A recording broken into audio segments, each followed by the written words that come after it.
যে কোনো গাছে ফসফরাস এবং পটাশের অভাবজনিত আক্রমণে বা ফসফরাস বা পটাশের অভাবজনিত কারণে ফুল ফল আসা বন্ধ হয়ে যায়। গাছের ফুল ফলের আকার সঠিক কালার বা সঠিক আকার আকৃতি না আসার প্রধান কারণ ফসফরাস এবং পটাশজনিত কারণ। সেই জন্য আমরা ছাদ বাগানে বিভিন্ন রাসায়নিক ফসফরাস এবং পটাশের প্রয়োগ করে থাকি।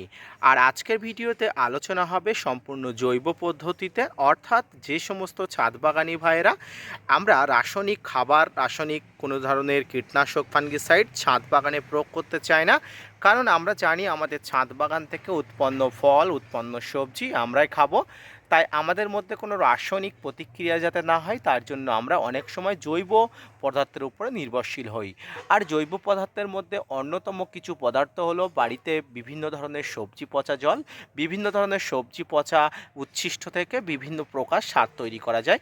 ঠিক আজকে তেমন এক উচ্ছিষ্ট থেকে সার তৈরি করা দেখাবো, বিশেষ করে পটাশের উৎস অর্থাৎ সোর্স অফ পটাশ, এবং সঙ্গে ফসফরাসের কিছু উৎস আমি দেখাবো। তো কিভাবে সেই পটাশ এবং ফসফরাসের উৎস আমি তৈরি করি, কি পদ্ধতি তৈরি করি এবং উপকরণ কি কি লাগে তাই নিয়ে থাকছে আজকের ছোট্ট ভিডিওটি। অত্যন্ত ইনফরমেটিভ ভিডিও হতে যাচ্ছে, না স্কিপ করে কন্টিনিউ করুন।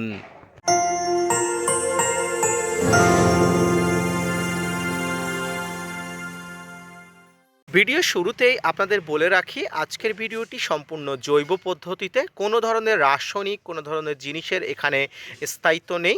তাই সম্পূর্ণ ভিডিওটি যারা জৈব পদার্থের উপর নির্ভরশীল, আজকের ভিডিওটি সম্পূর্ণ তাদের জন্য।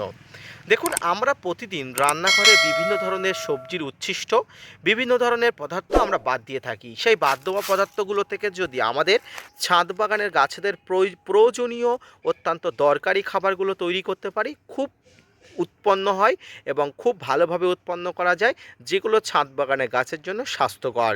এখানে কোনো সাইড এফেক্ট থাকে না, গাছের কোনো স্বাস্থ্য খারাপ হওয়ার সম্ভাবনা থাকে না। তেমনই একটি পদার্থ হলো পেঁয়াজের খোসা। দেখুন, এই পেঁয়াজের খোসা কিন্তু অত্যন্ত দরকারি, গুণগত মান সম্পন্ন। আমরা যারা ছাদ বাগানে গাছে সালফার, ফসফরাস, পটাশের অভাব বোধ করি এবং গাছে সালফার, ফসফরাস, পটাশের অভাবজনিত কারণে নানা সমস্যা দেখা যায়, বিশেষ করে ফসফরাস, পটাশ, এই সমস্যাগুলো গাছে কিন্তু খুব দ্রুত দেখা যায়। ফসফরাসের জন্য আপনারা এসএসপি ব্যবহার করেন, পটাশের জন্য বিভিন্ন ধরনের পটাশ ব্যবহার করেন, এমওপি, এনওপি। কিন্তু যদি আমরা এই পেঁয়াজের খোসা গাছে ব্যবহার করতে পারি, এখান থেকে উৎপন্ন তরল গাছের জন্য অত্যন্ত উৎকৃষ্ট মানের, জৈব পদ্ধতিতে পটাশের গুণগত মান সম্পন্ন হয়। এটি গাছে বেশি ব্যবহার করলে কোনো সাইড এফেক্ট থাকে না। তো এই জন্য আপনাকে এমন ধরনের বাড়িতে পেঁয়াজের খোসা আপনি প্রয়োগ করতে পারেন। তো পেঁয়াজের খোসা, এতগুলো পেঁয়াজের খোসা কোনো অনুষ্ঠান ছাড়া কিন্তু এই পেঁয়াজের খোসা এতটা কালেক্ট করা সম্ভব নয়। যদিও আমার বাড়ির আশেপাশে এক অনুষ্ঠান বাড়ি থেকেই কিন্তু আমি এই পেঁয়াজের খোসাগুলো কালেক্ট করেছি। আপনারা 2টা 3টা 4টা পেঁয়াজের খোসা আপনারা ছাড়িয়ে নিয়ে সেটি প্রয়োগ করতে পারেন। আমার কাছে অনেক পরিমাণ পেঁয়াজের খোসা আছে। তো এই পেঁয়াজের খোসাগুলো আপনাকে অবশ্যই কালেক্ট করতে হবে। পরে আপনাকে একটি বড় মাপের পাত্র নিতে হবে, যে পাত্রে আপনার ছাদ বাগানে যত পরিমাণ গাছ আছে এবং যে পরিমাণ গাছে আপনি জল দিতে চান, এই পেঁয়াজের খোসা ভিজানো জল সেই পরিমাণ জল নেবেন। ধরুন আপনি 1 লিটার পরিমাণ জল নিয়েছেন, আমি 1 লিটার পরিমাণ জল দিয়ে দেখাচ্ছি। 1 লিটার পরিমাণ জল নিয়েছেন, এই জলের মধ্যে এবারে এই পেঁয়াজের খোসা দিতে হবে। তবে 1 লিটার পরিমাণ এই জলের মধ্যে কতটা পরিমাণ পেঁয়াজের খোসা দেবেন এটা একটা চিন্তার বিষয়। আপনার বাড়িতে যদি অল্প পরিমাণ পেঁয়াজ থাকে, 2টা থেকে 3টা পেঁয়াজের খোসা আপনি ছাড়িয়ে নিয়ে এমন একটি যদি খোসা হয়, এই খোসার জলটি আপনি এই খোসাটি কিন্তু এই জলের মধ্যে ভিজিয়ে দেবেন। অর্থাৎ 1 লিটার জলে 2টা থেকে 3টা পেঁয়াজের খোসা আপনারা নিয়ে আপনারা এই জলের মধ্যে মিশিয়ে দেবেন। এবারে এই যে জলটি, অর্থাৎ পেঁয়াজের খোসা ভিজানো জলটি, এই জলটি আপনি 24 থেকে 48 ঘন্টা, অর্থাৎ 1 থেকে 2 দিন আপনার একটা ছায়াযুক্ত জায়গায় ঢাকনা বন্ধ করে রাখবেন। 24 থেকে 48 ঘন্টা পরে আপনারা ঢাকনা বন্ধটা খুলে তুলে দেখবেন এই যে পেঁয়াজের খোসার মধ্যে যে পেঁয়াজের যে কালার, অর্থাৎ যে পেঁয়াজের খোসার যে কালার, এই কালারের বর্ণ হয়ে গেছে জলটি। এই জলটি কালারফুল হয়ে যাওয়ার পরে জলটি আপনারা যে কোনো একটি পাত্রে ছেঁকে নেবেন, অর্থাৎ অন্য একটি পাত্রে ছেঁকে নেবেন। এই ছেঁকে নেওয়া পাত্রের সঙ্গে যে জলটি আপনি পেলেন, এই জলটির সঙ্গে আরও 1 লিটার পরিমাণ জল আপনারা মিশিয়ে নিলেন। অর্থাৎ 1 লিটার পরিমাণ পেঁয়াজের খোসা ভিজানো জল, তার সঙ্গে আরও 1 লিটার পরিমাণ জল আপনারা মিশিয়ে নিয়ে যে জলটি হলো সেটি হলো অত্যন্ত উৎকৃষ্ট মানের পটাশ ফসফরাস জনিত একটি খাবার। এই খাবার যদি আপনি আপনার ছাদ বাগানের প্রত্যেকটি ফুল ফল সবজি সমস্ত গাছে দেন, বিশ্বাস করুন আর কোনোভাবেই ফসফরাস এবং পটাশের অভাবজনিত কোনো ধরনের সমস্যা আপনি দেখতে পাবেন না।